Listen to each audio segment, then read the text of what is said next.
Hey, and welcome to the Toadstead. And what we have here is our Skyline Enterprises clothesline rig. And you can see where it goes out to that tree.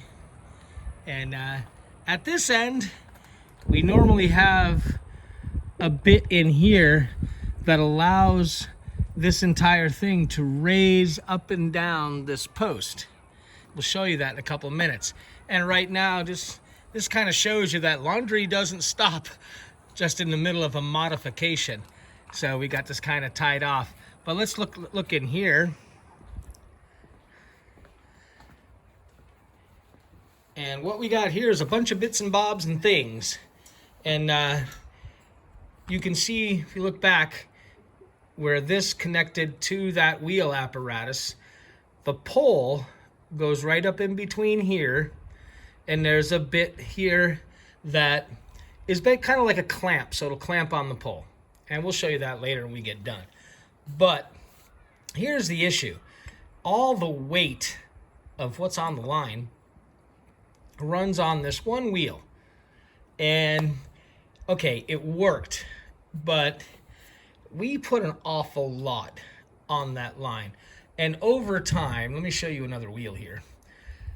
Over time, this bearing, which is slipped in from this side and then held in with a snap ring, you can kind of see it right there.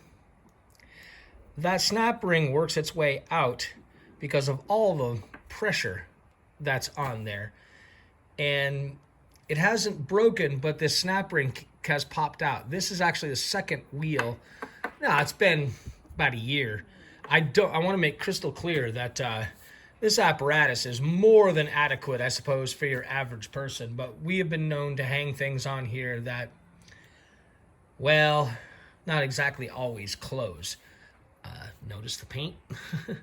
Yeah, we've also used it to hang items on to dry that we paint around the farm and blah, blah, blah. So we use it beyond its design capacity. So what we're going to do, I've got a couple of pieces of steel here. If you're watching the channel, we basically took apart part of our engine hoist to make a 3-point hitch for it. And if I remember, I'll put the video down there. Anyway, these are bits of the leftovers, and I've already drilled one center hole. And the idea is what we're going to do is install, there's another one, these right here on either side. So then we can install 3 wheels. And now the pressure, the excess pressure we put on, will be able to ride on these 3 bearings instead of just the one. And we'll keep that one for a spare because I was able to put it back together again. The snap ring was just popping off. And, you know, hey, like I said, this Skyline apparatus has been a wonderful piece. We really like it. But because in typical Toadstead fashion, we tend to use things beyond their design capacity, well, we went to the hardware store, picked up a few bits and bobs and some other stuff I had around the house. And what we're going to do is modify it. And right now I have to measure and get the holes for the rear, the top and bottom axle, and then we'll start doing some assembly and see what it looks like. Okay, so what we have here is, I'm kind of a tactile worker, so I've got this sort of kind of put together. You can see, while I was able to find these 2 spacers, I didn't have 4 of them, so I had these other ones that are smaller. I'm going to take up the space with these washers, and we've got washers here, here, and I don't think we're going to need them here because we put some here and here to kind of even everything out, which looks like that's where we need to go.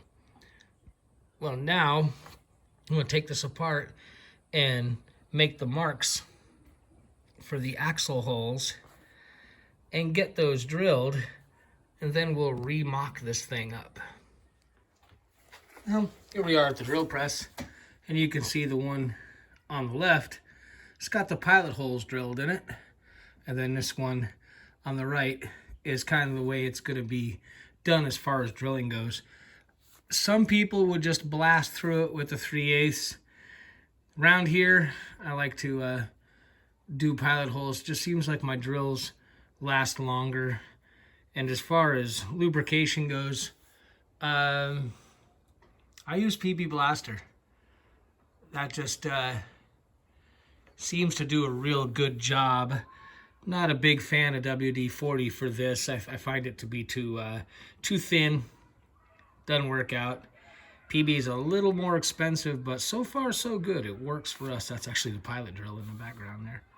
So let me get these drilled out, and then we'll mock it back up again and see what we got. Okay, now we got her assembled. Now this is, of course, just a proof of concept model, and we're going to install our little friend and use it for a bit and see how things work. All right, and welcome back. Well, this thing has been under testing, and it's been about 3 months, and quite frankly, we just went through a hurricane, so it doesn't get a whole lot better testing than that. So we'll give you a little closer look at what we did here. Originally, we had one wheel back here that's very similar to this wheel and this one. And we added these 2 new wheels because, as you can see, this is not a short deal. This is probably 60, close to 70 feet long, and we loaded up. And so now, instead of all that weight being on this one wheel here, which came off this apparatus, and it was just too much weight, we were having trouble with the snap ring that's holding the bearing in, kept popping. So now it's distributed over all 3 of these, and we haven't had one bit of problems since then. So there's a modification that for those of you who have Skylines and overuse them like we do, you can do. And now we're just gonna hoist it back up where it belongs and call that done. Thanks for your time. We'll see you next time.